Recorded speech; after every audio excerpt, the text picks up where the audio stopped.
श्री राम जय राम, जय जय राम। श्री राम जय राम, जय जय राम। श्री राम जय राम, जय जय राम। श्री राम जय राम, जय जय राम। श्री राम जय राम, जय जय राम। श्यावर रामचंद्र की जय। हमारे पुण्य श्लोक श्रोताओं, सप्रेम राम राम कहते हुए आज का रामचरितमानस राम कथा शुरू करता हूं। प्रेम से सुनते रहिए। बोलिए श्यावर रामचंद्र की जय।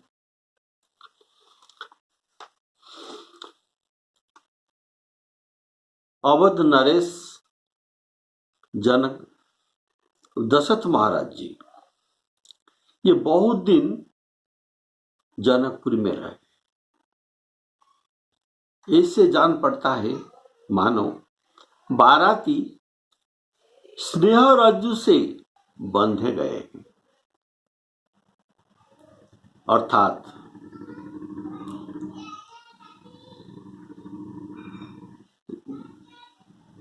तो बारात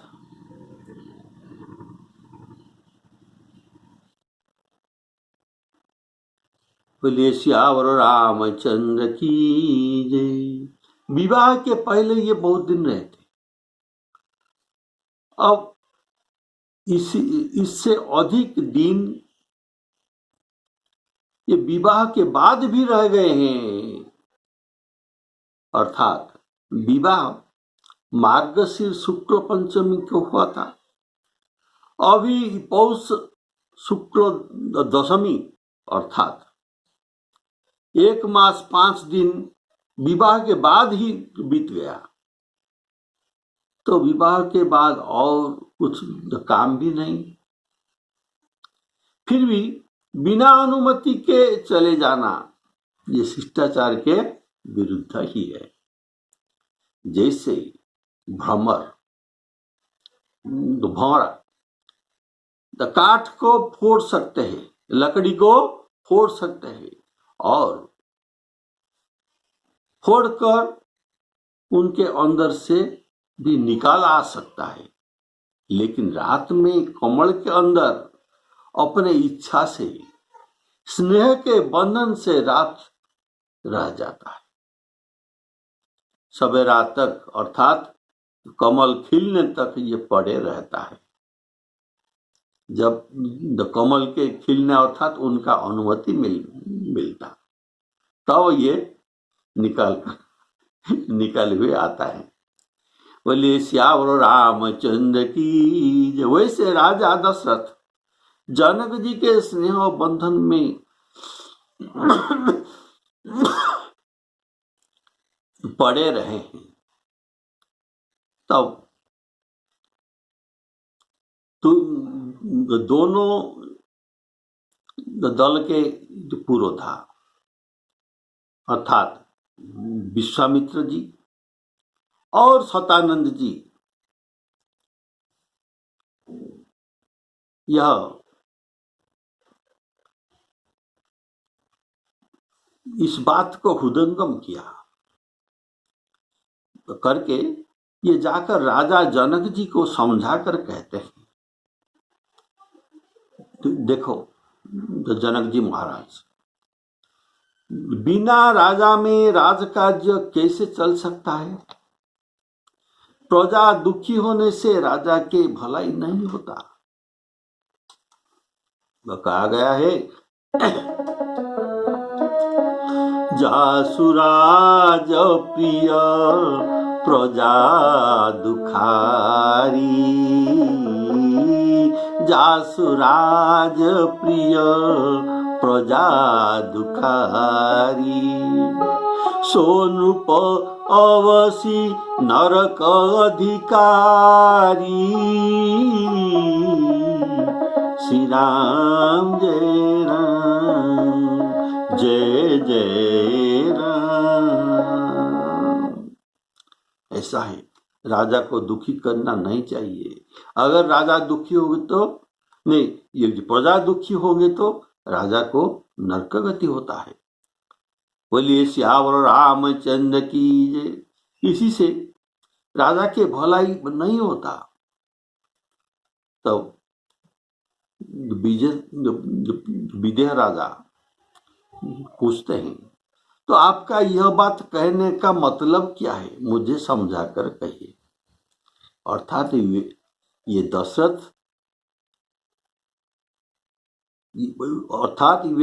दशरथ को विदा करने का बात को ये भूल गए थे, इसलिए ये बात उनके याद नहीं आया, मन में नहीं है।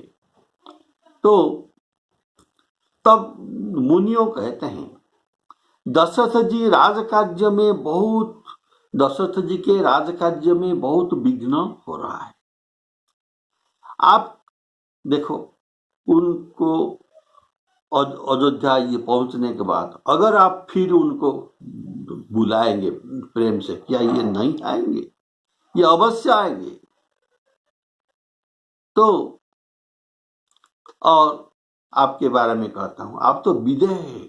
आप विदेह होकर कैसे इतना स्नेह बंधन में पड़ गए? इसलिए बराती राजा के सहित स्नेह बंधन को तोड़ नहीं सकते। इसीलिए आप ही उन्हें स्नेह बंधन से मुक्त कीजिए। जैसे पद्म फूल, कमल फूल विकसित होने से भौरा का मुक्ति होता है, ऐसे आप उनको स्नेह बंधन से मुक्त कीजिए। तो तब जनक जी तो कहे, भले ही नाथ, अर्थात बहुत अच्छा कहकर मंत्रियों को बुलवाया। कारण जनक राजा ये सब बात मुनियों के साथ एकांत में बात कर रहे थे, अपने राजसभा में नहीं। इसीलिए मंत्रियों को बुलाने पर मंत्रियों ने उनको जयजीव कहकर मस्तक नवाए। जयजीव का अर्थ है, तो भाव है कि ये प्रणाम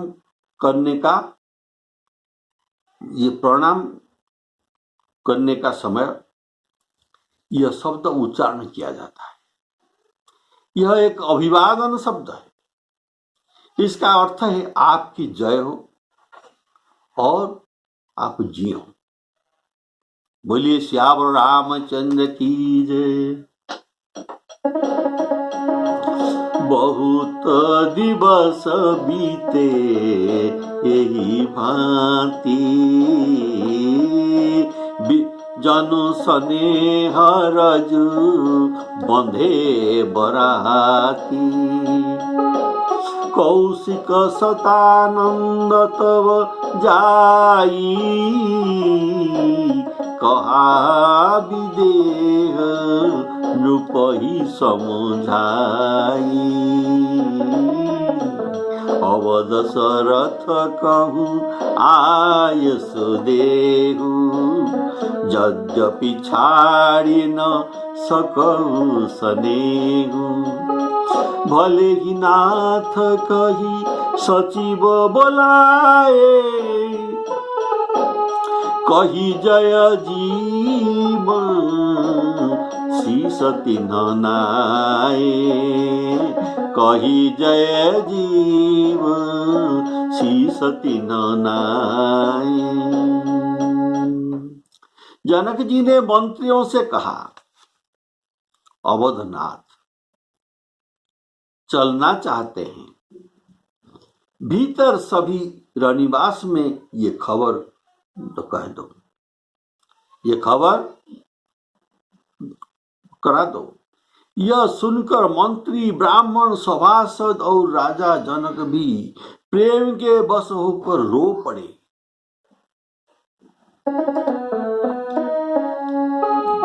अवधनाथ चाहत चलन भीतर करहु जनाऊ, भये प्रेम बस सचिव सुनी विप्र सभा सदराऊ। श्री राम जय राम जय जय राम। जनकपुरवासी अब जान गए। जब उसने सुना कि बारात चले जाएंगे, तब ये व्याकुल होकर एक दूसरे से बात पूछने लगे, क्या इनके जाना सत्य है क्या? यह सुनकर सब ऐसे उदास हो गए मानो संध्या के समय कमल सकुचा गए। अर्थात दशरथ जी सब दिन जाना चाहते हैं, सब दिन ही कहते हैं हमें आदेश दो, हम जाएंगे। इसीलिए इस खबर सुनकर किसी को विश्वास नहीं हो रहा। जनकपुर वासियों को निधि प्राप्त हुआ था, इसलिए क्यों इनको इतना ये प्रेम है, अर्थात इनको निधि प्राप्त हुआ था। तो कौन सा निधि? ये नील निधि प्राप्त हुआ था। तो ये नील निधि कौन है? श्री राम जी।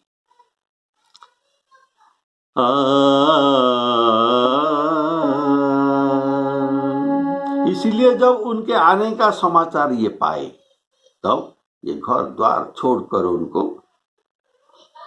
देखने के लिए तो चले जाते हैं। जैसे रंक बहुत गरीब जन्म दरिद्र इस खजाना को मिल जाने से ये लेने जाते हैं, लूट करने जाते हैं, तब ये जनकपुरवासी वैसे राम जी पर आसक्त थे। अर्थात राम जी का दर्शन उनके लिए खजाना की लूट। बोलिए श्यावर रामचंद्र की जय। और ये जन्म दरिद्र थे, ये तो ज्ञान राज्य के लोग हैं। और ये भक्ति रस तो ये परमानंद की बात है। तो ब्रह्म को ये ध्यान कर रहे थे, अब उनको स्वयं देखने के लिए जा रहे थे, तो इनको निधि प्राप्त था। धाये धाम काम सब त्यागी, मनहु रंक निधि लूट न लागी। अब प्राप्त हुआ निधि चले जा रहे हैं, बिछुड़ जा रहे हैं, इसलिए सब व्याकुल हो गए और सोचते हैं कि यह बात सत्य न हो। राम जी यहाँ रहे, बाराती यहाँ रहे, ये बात जो हमने सुना वो जा रहे हैं, ये बात असत्य हो जा। लेकिन उनके जाना सत्य है, ये जानकर ये अत्यंत विषाद युक्त हो गए कि जैसे संध्या में कमल संकुचित हो जाता है, ऐसे उनका मुख तो मलिन हो गया। ये सत्य बात जानकर और सोचते हैं फिर कब ऐसे दिन आएगा कि जनक जी सीता को कब बुला के लाएंगे, फिर राम लक्ष्मण उन्हें ये लेने के लिए आएंगे, तब जाकर हमारे ये मनोरूपी कमल विकसित होगा। आते समय जहां तहां बाराती ठहरे थे। बाराती जब जनकपुर आ रहे थे, वो रास्ते में, बाट में ये जहां जहां ठहरे थे, वहां बहुत प्रकार के रसोई सामान अर्थात आटा, दाल, चावल, घी आदि सब भेजा गया। आने का समय तो ये भेजे थे, अब ये जाने का समय, बाराती के बजाने के समय भी वैसा ही सम्मान देना पड़ेगा और वैसा ही आयोजन करना पड़ेगा। तो बारात आने का समय जो टेंट पड़ा था, अर्थात जनक जी जो ये टेंट डाले थे, उसमें सब टेंट को वहां रखा गया था और रसोई के सामान, बर्तन आदि भी वहां थे। बोलिए श्यावर रामचंद्र की। अब सिर्फ आटा, चावल, दाल, सब्जी आदि भेजा गया। तो अनेक प्रकार के मेवे, पकवान और भोजन की सामग्री जो बखान नहीं जा सकती, ये अगणित कुहारों और बैल पर लाद लाद कर भेजी गई। बोलिए श्यावर रामचंद्र की जय। कनक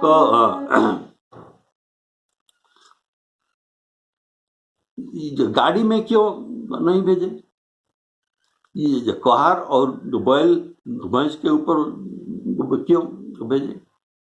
इसका कारण है, गाड़ी में सब सामान था, दहेज का सामान। क्या क्या? कनक वस्तु, सुवर्ण और ये वस्त्र, मणि, ये सब आदि बहुमूल्य पदार्थ भर भर कर ये वो जान को ये भेजे थे। इसलिए जान में कोई जगह नहीं था, गाड़ी में कोई जगह नहीं था, इसीलिए वह कुहारों के द्वारा और बैलिंग के द्वारा ये भेज रहे हैं।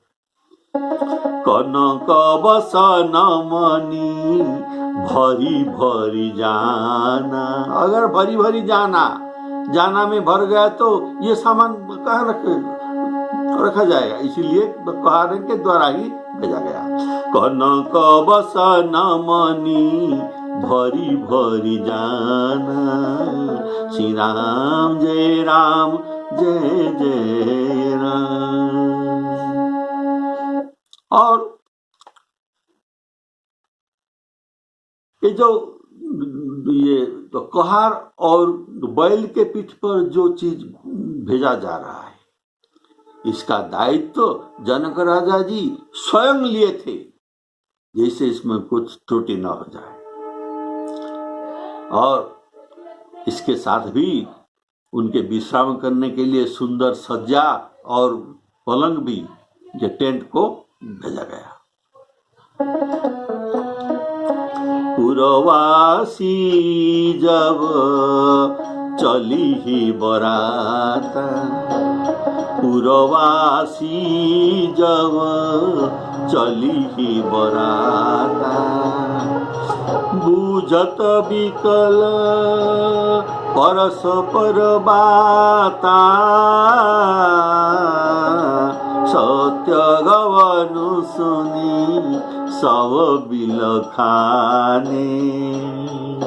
सत्य गवनु सुनी सब बिलखाना। मनहु सांझ सरसी जस कुचानी। जहाँ जहाँ आवत बसे बराती। तहाँ तहाँ सिद्ध चला बहुभांति। विविध भांति मेवा पकवाना। भोजन साजुन जाई वखाना। भरी भरी बसह वृषभ बैल भरी भरी बसह अपार कहारा पठई जनक अनेक सुसारा श्री राम जय जय राम। और एक बात देखिए, जनक महाराज सीता जी के लिए दहेज दिए थे विवाह के बाद, लेकिन दशरथ जी क्या किए, ये सबको बांट दिए। और जो जब मांगने वाले नहीं मिले, जाचक नहीं मिले, तो जितना जिन्स ये उबरा उसको ये जनवास को लिया। उबरा सो जस जनवास ही आव। तो अयोध्या में तो क्या सोचेंगे, ये जनक राजा के पास कुछ नहीं है क्या, ये कुछ नहीं दिए। ये लोग सिर्फ जो आए हुए लोग ये जानते हैं, लेकिन जो नहीं आए हैं उनको तो पता नहीं। तो उनके लिए ये सब चीज भेज गए हैं और परिवार लोग भी ये सब चीज देखेंगे। बोलिए श्यावर रामचंद्र की जय। तो जनक राजा जी ने 1,00,000 घोड़े और 25,000 रथ, सब नख से शिखा तक, अलंकार, गहने पहनाए, अर्थात यह कहा गया ऊपर से नीचे तक हाथी और ऊपर से ये नीचे तक सजाए हुए 10,000 सजे हुए मतवाले हाथी दिए, जिन्हें देखकर दिशाओं के हाथी अर्थात दिग्गज भी लजा जाते हैं। ये सब गाड़ियों में भर भर कर सोना, वस्त्र और रत्न, जवाहरात आदि और भैंस, गाय तथा और भी नाना प्रकार के चीजें दी। इस प्रकार जनक जी ने फिर से अपरिमित दहेज दिया, अर्थात 2 बार दहेज उनको देना पड़ा। प्रथम बार ये मणिमंडप में दिया था, ये सब देखकर लोकपाल भी ईर्ष्या कर रहे थे। अब जो दहेज दे रहे हैं, जिसे देखकर लोकपालों के लोगों की संपदा भी थोड़े ही जान पड़ती है, अर्थात इनके संपदा अधिक है। तो जिसे देखकर, अर्थात जिसे देखकर, ये देखना तो कौन कहता है। अगर कोई अच्छा चीज ये देखा है और दूसरों को ये वर्णन करते हैं, तो वर्णन करने के बाद क्या वर्णन करूं, उसको देखने ही आपको पता चलेगा मैं कितना वर्णन कर सकूं। तो यहाँ कोई देखा है, तो कौन देखा है, तो तुलसीदास जी ने देखा है। तो कैसे है, वाल्मीकि जी को वहां वाल्मीकि जी आए थे और ये वाल्मीकि जी को गाय का बछड़ा सहित दान दिया गया था।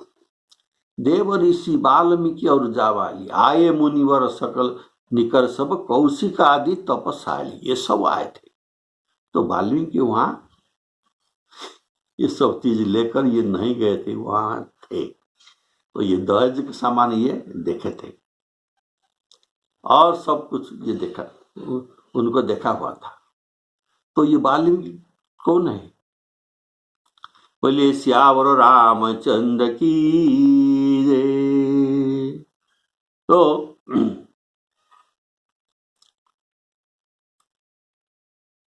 कुटिल कली कुटिल निस्तार हित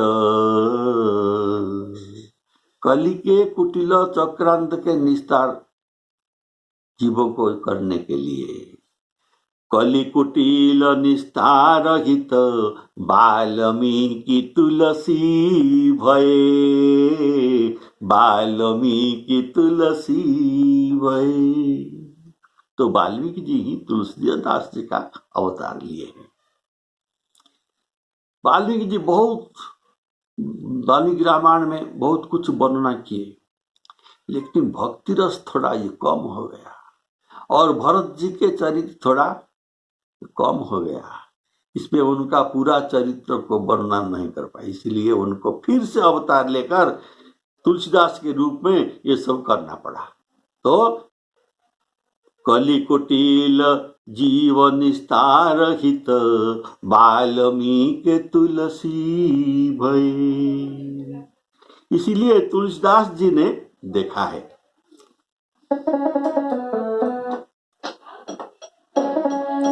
तुरंग लाख,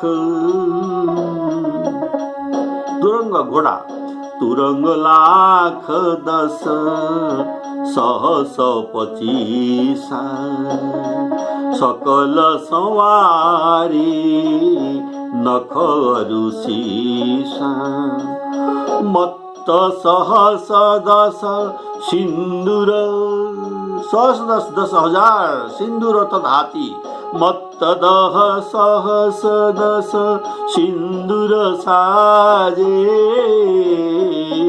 जिनहि देखी दिसी कुंजर लाजे कनक वसन मणि भरी भरी जाना महिषी धेनु वस्तु विधि नाना दाई अमित न सकिय कही दीन महेश बहोरी, बहोरी दूसरी बार जो अवलोकत लोकपति लोक संपदा थोरी श्री राम जय राम जय जय राम। इस प्रकार सब सामान सजाकर राजा जनक ने अयोध्या को भेज दिया, गाड़ी में भेज दिया। कारण अब फिर यदि उनको दहेज सामान दिया जाएगा तो राजा फिर सब बांट देंगे, इसलिए कि अवधवासी जिन्होंने यहाँ आए नहीं है, उनको कैसे पता चलता कि जनक जी किस किस वस्तु दिए थे। इसलिए ये दहेज के वस्तु अयोध्या भेज देने पर परिवार के लोग भी देखने को पाएंगे। इसलिए आदर दान, आदर के साथ ये दान। आदर दान किसको कहा जाता है? ये आदर दान क्या है? ये है जिसके अपने खर्च में उनके बेटी के ससुराल को पहुंचा जाता है, ये आदर दान किया जाता है। बारात चलेगी, यह सुनते ही सब रानियां ऐसा बिकड़ हो गई, मानो थोड़े जल में मछलियां जैसे छटपटा रहे हैं, वैसे ये छटपटाए गए। पूर्ववासियों को आपने सुना तो कमलों का उपमा दिया गया था। मनहु सांझ सरसी जस कुचाने। अब रानियों को क्या उपमा दिया गया है? सुनिए, रानियों को मछली का उपमा दिया गया है। इस उपमा के देने के बाद रानियों का इनसे अधिक विकल दर्शा गया। मछलियों विकल होते हैं, इसलिए रानियों को इससे अधिक विकल दर्शाने के लिए उनको मछली का उपमा दिया गया है। कमल और मीन, कमल और मीन अर्थात मछली दोनों जल में रहती है और दोनों जड़ आश्रित है, लेकिन मछली का प्रेम कमल से अधिक अधिक।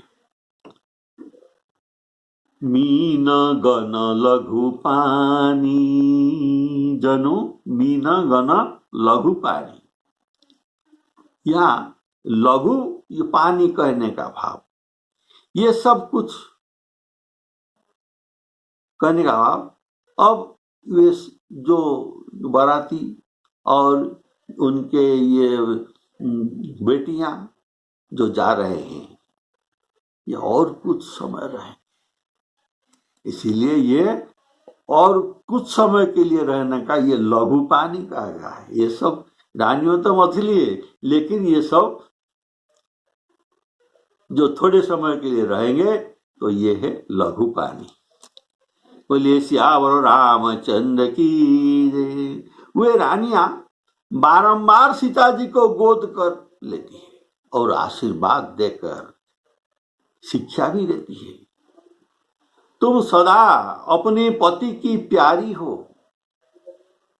तुम्हारे सुहाग अचल हो, तुम्हारे सुहाग अचल हो, और हमारे यही तुमको आशीर्वाद है। ऐसा सब आशीर्वाद देते हैं।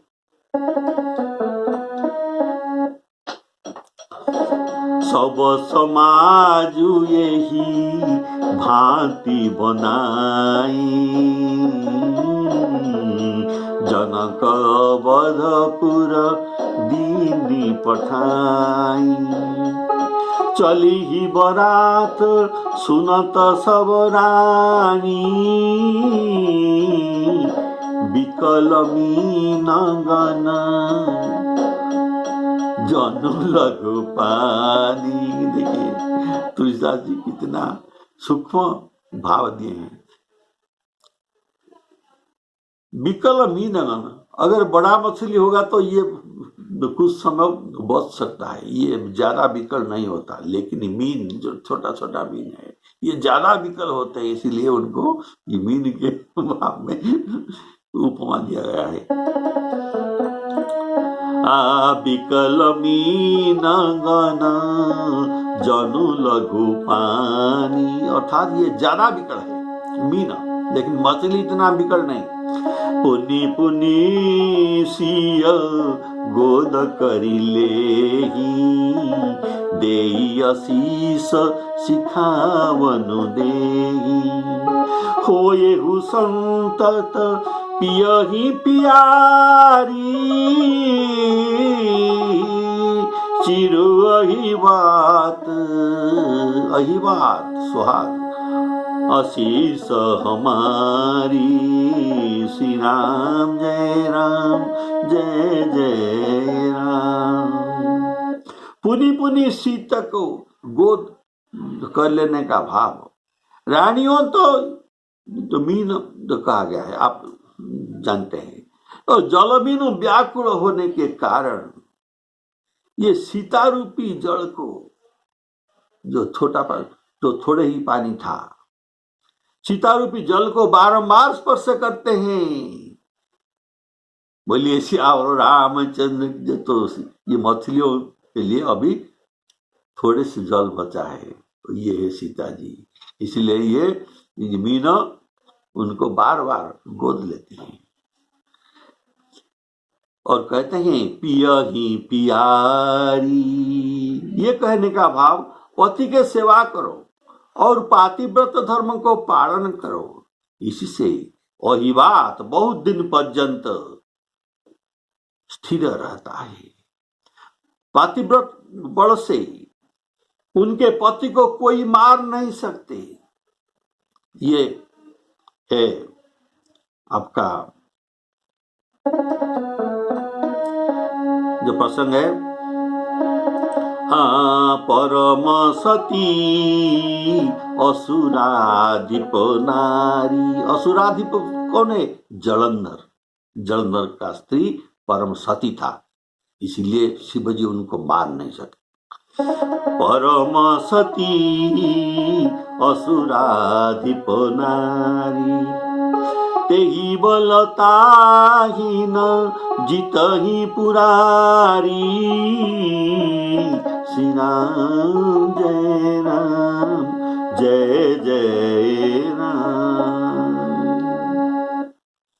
तो सीता जी को बहुत काल जीवित रहने का आशीर्वाद उन्होंने नहीं दिया, दीर्घायु भव ऐसा नहीं कहें। सीता जी को अधिक काल जीवित रहने का आशीर्वाद न देकर इनके अहिवात सुहाग को चिरस्थायी करने के लिए होने के लिए यह आशीर्वाद दिए। अर्थात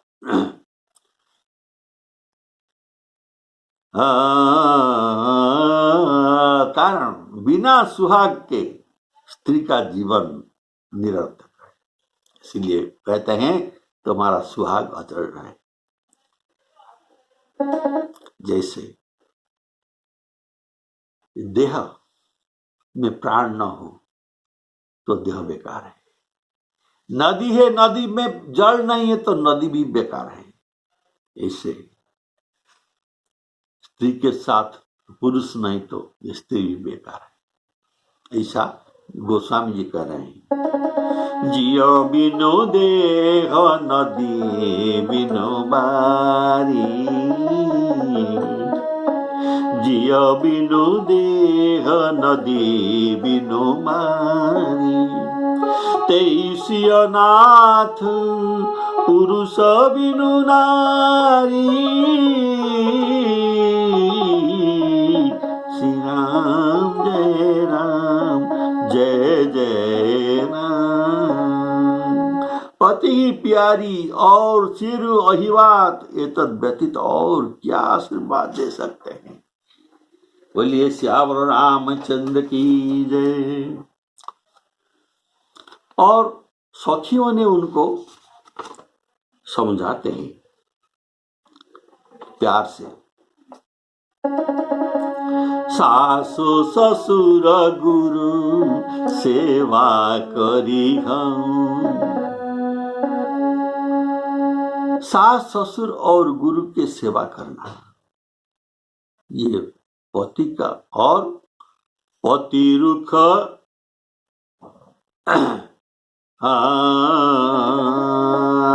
सासु ससुर और गुरु के सेवा करना, पति का रुख देकर उनकी आज्ञा का पालन करना। ये बात सयानी सखियां अत्यंत स्नेह के वश होकर कोमल वाणी से ये सीता जी को स्त्री धर्म सिखाते हैं।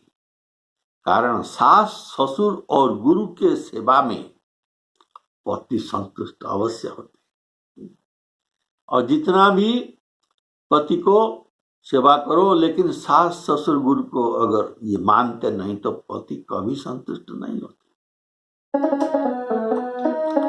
बोलिए श्यावर रामचंद्र की जय। तो ये है स्त्री धर्म, पति के रुख रखना अर्थात पति के इशारा से काम कर लेना, इनको जैसे कहना न पड़े उनके आचरण में, उनके सब आचरण उनके प्रतिकूल न हो, उनके अनुकूलता बने, धर्म पत्नी बनो, उनके धर्म में सहायता बनो, ऐसे सब सिखाते हैं। और ये बात सीता जी ने अपने सास घर में प्रमाण करके देखा भी दिया। देखिए सीता जी कैसे सास ससुर के घर में ये चलती है। जेहि विधि कृपा सिंधु सुख मानहि, सोई करसी सेवा विधि जानहि। निज कर गृह परिचर्या करई, रामचंद्र आयस अनुसरही। तो सखियों ने उपदेश देने का योग्य नहीं है तो भी ये माधुर्य में और स्नेह में कुछ शिक्षा देते हैं। जैसे अनुसुईया जी ने